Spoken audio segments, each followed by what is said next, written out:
شاید محمد ہماری دولت کو کوئی اہمیت نہیں دیتا ہے؟ نہیں، محمد اپنے آپ کو خدا کا پیغمبر سمجھتا ہے اور وہ اپنے کاموں سے دست بردار ہونے والا نہیں۔ ابو طالب اب بھی اگرچہ اس نے محمد کا دین قبول نہیں کیا ہے، لیکن شدت کے ساتھ اپنے بھتیجے کی حمایت کرتا ہے۔ ہمارے پاس اس کے علاوہ کوئی چارہ نہیں ہے کہ ہم ان کے ساتھ سختی سے پیش آئیں۔ میں مکمل طور پر تمہارے ساتھ اتفاق رائے رکھتا ہوں ابو سفیان۔ یہ بات اظہر من الشمس ہے کہ ابو طالب نے اپنے بھتیجے کے دین کو قبول کر لیا ہے، لیکن یہ ظاہر کرتا ہے کہ ایسی بات نہیں ہے۔ وہ محمد کی حمایت کرتا ہے، لہٰذا اگر ضرورت ہوئی تو ابو طالب کو بھی راستے سے ہٹا دیتے ہیں۔ کیا بات کر رہے ہو ابو حکم؟ ابو طالب مکہ اور قریش کا سردار ہے، اگر اسے راستے سے ہٹا دیتے ہیں تو یہ کام مکے میں رسم بن جائے گا۔ اب سمجھ میں آ رہا ہے کہ محمد کے پیروکار تمہیں ابو جہل کیوں کہتے ہیں۔ ان احمقانہ باتوں کو چھوڑ دو۔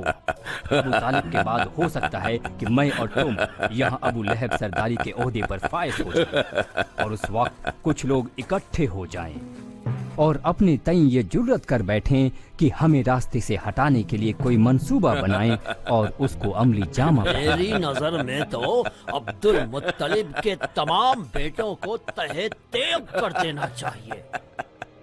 بس کریں، آپ لوگ قریش کے سردار ہیں۔ اگر محمد اور اس کے پیروکار دیکھ لیں کہ ہم ایسی صورتحال سے دوچار ہو گئے ہیں تو ان کو پتا چلے گا کہ ہمارے اندر کوئی دم خم نہیں ہے۔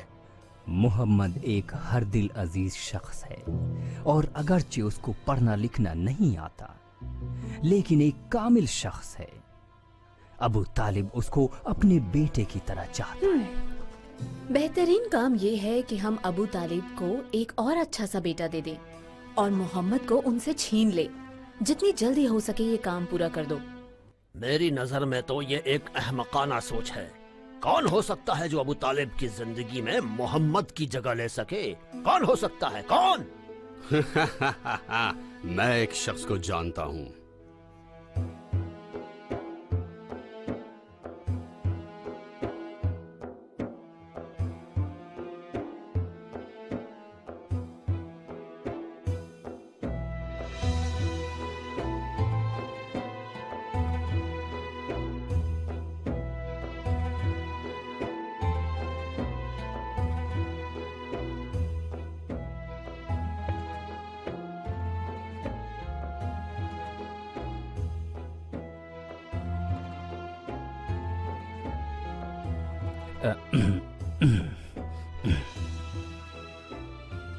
خوش آمدید۔ تم لوگ یہاں کس لیے آئے ہو؟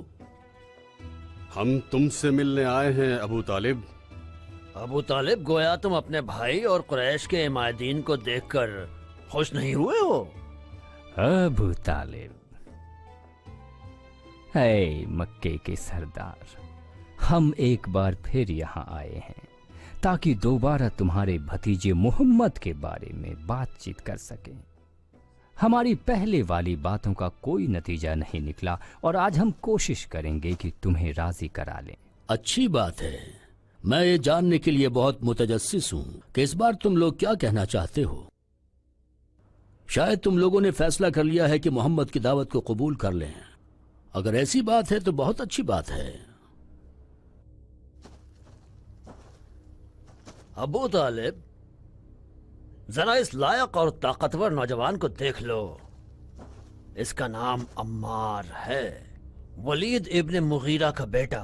اس کے باپ کو تو تم جانتے ہو، یہ شاعر اور خطیب نوجوان ہے، اچھے انداز سے بات کرتا ہے، اور فصاحت و بلاغت اور ذہانت کو اس نے اپنے باپ سے ورثے میں حاصل کیا ہے، اسی بڑے تاجر سے۔ وہ خوبصورت اور دولت مند ہے، تمہیں معلوم ہے نا؟ شاباش شاباش، ولید کو اس طرح کے بیٹے ہونے پر فخر ہونا چاہیے۔ ہاں، اسی طرح یہ بہت تجربے کار اور تجارتی امور سے آگاہ ہے۔ اس میں یہ صلاحیت پائی جاتی ہے کہ تھوڑے سے سرمایے سے سب سے زیادہ فائدہ حاصل کر لے۔ وہ پچھلے سال یمن کی طرف ایک کارواں لے کر گیا اور افسانوی دولت کے ساتھ واپس آیا۔ یہ ایک قابل نوجوان ہے، घुड़ सवारी और शमशीर जनी में भी महारत रखता है। शाबाश। ये मक्के के उन गिनती के चंद बाशिंदों में से है जो पढ़ना लिखना जानता है। तुम लोग खुलकर बात करो, तुम्हारा मकसद क्या है? इस जवान को तुम लोग यहाँ लेकर क्यों आए हो? अबू तालिब, ऐ कुरैश के सरदार, आओ और अमारा को, जो इन तमाम नेक और पसंदीदा सिफात का मालिक है, उसे अपना बेटा बना लो और उसके बदले मोहम्मद को हमारे हवाले कर दो। शर्म करो तुम लोग, तुम सबसे कहता हूं मैं, तुम लोगों ने अपनी बुरी सोचों को एक दूसरे के साथ ग्रह लगाकर इस तरह की कमजोर रस्सी तैयार कर ली है। क्या मैं अपनी आगोश में किसी और बेटे की परवरिश करूं और अपने लखते जिगर को तुम्हारे हवाले कर दूं ताकि तुम उसका खून बहा दो? खुदा की कसम, मैं मोहम्मद का एक बाल भी तुम्हारे हवाले नहीं करूंगा। चले जाओ, चले जाओ, मेरी नजरों से दूर हो जाओ, चले जाओ, जाओ। ऐ अबू तालिब, तुम खुद बता दो कि हमें क्या करना चाहिए, या हम तुम्हारी और तुम्हारे भतीजे की खुदसरी से तंग आ गए हैं। खुदसरी? ये सिफत तुम लोगों पर सादिकाती है। ये तुम हो जो खुदसरी और तासुब की बिना पर मोहम्मद की बातों को सुनने से अपने दिलो जान की समातों को बंद किए हुए हो और लम्हा भर के लिए गौर नहीं करते हो। वो निजात बख्श आवाज जो सहरा के दूर तरीन इलाकों के बाशिंदे सुनते हैं, तुम लोग उसको नहीं सुन रहे हो। क्यों? इसलिए कि तुम सुनना नहीं चाहते हो। क्या जानना चाहिए था? मैं जानता था ऐसा ही होगा। वो मोहम्मद को हमारे हवाले नहीं करने वाला। मैं इस बात को बहुत अच्छी तरीके से समझ चुका हूं। तुम हमेशा मेरी जिल्लत और बेबसी देखने की ख्वाहिशमंद रहे हो। अब तुम्हें एक अच्छा बहाना मिल गया है। तुम कुरैश को मेरे खिलाफ वरगलाना चाहते हो। मुझे तुम लोगों से कोई डर नहीं है। तुम जल्द समझ जाओगे उस दीन से मुकाबला करना जिसका मुहाफिज खुदा हो। बहुत बेहुदा काम कर रहे हो तुम लोग। हम मोहम्मद को तुम्हारे बाद कुरैश का सरदार मानने और अपनी दौलत को उसके इख्तियार में देने के लिए तैयार हैं, इस शर्त पर कि वो हमारे दीन से कोई वास्ता न रखे। क्या तुम नहीं सोचते कि वो एक किस्म की बीमारी में मुब्तला हो गया है जो अपने आप को नबी समझता है? हम बेहतरीन तबीबों को उसके इलाज के लिए यहाँ बुला सकते हैं।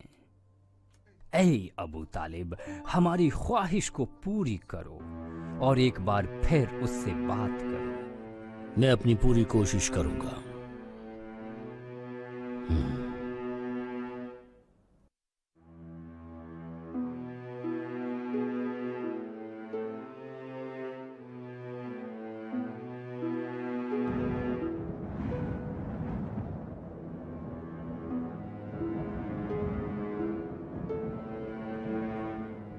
तुमने मोहम्मद से बात की अबू तालिब? उसका जवाब क्या था? मोहम्मद कहते हैं, मैं आप लोगों से कुछ भी नहीं मांगता हूं। मैं सिर्फ 4 तजावीज पेश करता हूं ताकि आप लोग उनमें से एक को कबूल कर लें। इस सूरत में आप अरबों पर हुकूमत करेंगे और गैर अरबों को अपना पैरो करार देंगे। हम एक बात की जगह पर उसकी 10 बातें मानने के लिए तैयार है। 10 बातें। आराम से अबू हकम, आराम से। पहले उनकी बातें सुन लो और फिर बात करो। मोहम्मद कहते हैं, खुदा की वहदानियत को कबूल करें और बुतों की परस्तिश छोड़ दें। क्या कहा है? मोहम्मद ने ये क्या वाहियात बात कर दी? 360 बुतों को छोड़ दें और सिर्फ एक खुदा की परस्तिश करें, एक ही खुदा की, और वो भी ऐसे खुदा की जो हर जगह पर मौजूद है। ये बिल्कुल नाशुक्री की बात है, बिल्कुल नाशुक्री की। है अबू तालिब, सुनो, तुम खुद बेहतर जानते हो कि हर कबीले का अपना एक बुत है। हमारे लिए फख्र की बात है कि हम उनकी हिफाजत काबे में करते हैं। हमारे तमाम कामकाज और तिजारत की रौनक इन्हीं बुतों की बरकत से है, इन्हीं बुतों की बरकत से। आए चले हजरात, हमने अपना वक्त जाया किया है।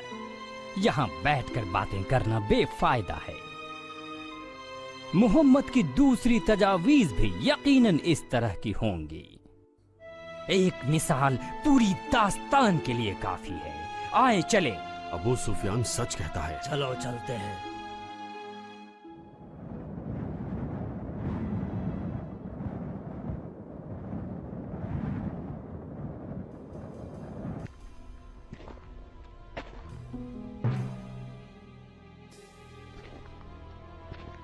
नहीं, अगर हम मोहम्मद को कत्ल कर देंगे तो बनी हाशिम उसका बदला लेने के लिए खड़े होंगे और खाना जंगी शुरू हो जाएगी। बेहतर यह है कि उसके पैरोकारों को मक्का वालों की आंखों के सामने अजियत दें ताकि कोई और शख्स मोहम्मद की दावत का मुस्बत जवाब देने की जुर्रत ना कर सके। सिर्फ इस तरीके से मोहम्मद का रास्ता रोका जा सकता है। मैं तुम्हारे साथ मुत्तफिक हूँ अबू सुफियान। इस तरीके से आहिस्ता आहिस्ता मोहम्मद के मानने वालों में कमी आ जाएगी। उसके मानने वालों का कोई हामी तो है नहीं, लिहाजा या तो वो शदीद ईजाओं की वजह से मोहम्मद का दीन छोड़ देंगे और या अपनी जानों से हाथ धो बैठेंगे। इसके सिवा कोई चारा नहीं रह गया है। हाँ।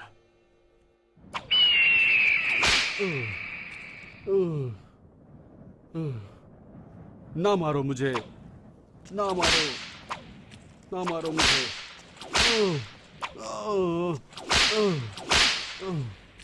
ना मारो मुझे, ना मारो।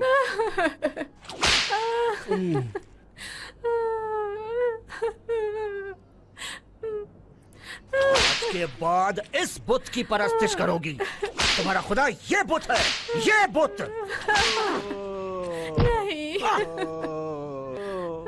नहीं, नहीं, ये तुम्हारा खुदा है, हुबल तेरा खुदा है।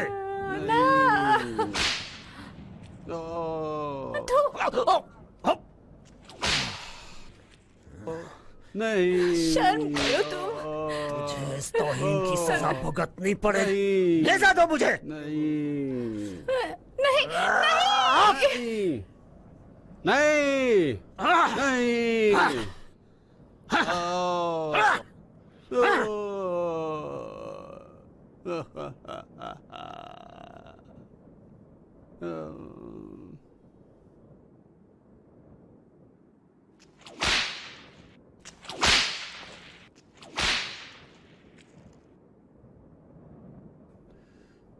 काफी है, अब इसका दम निकल चुका है। ना मारो, ना मारो, ना मारो,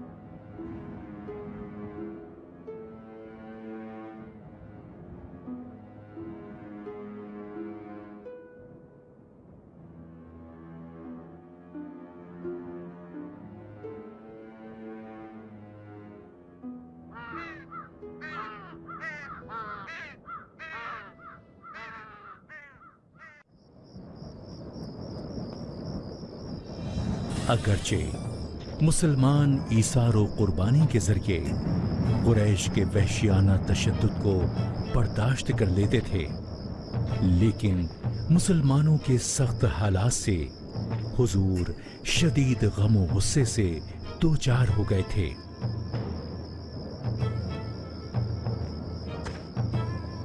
उन लोगों ने रख्त सफर बांध लिया जो इसके लिए ज्यादा आमादगी रखते थे।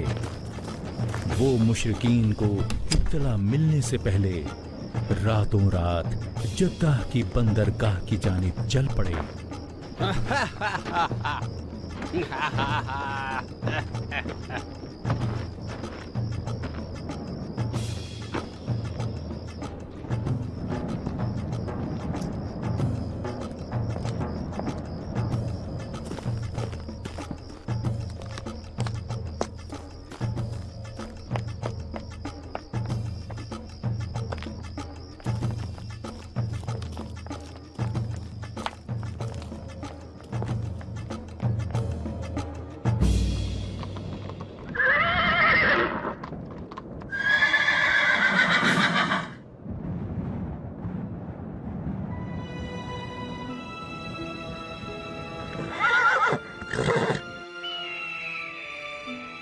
उस तरफ से चलते हैं।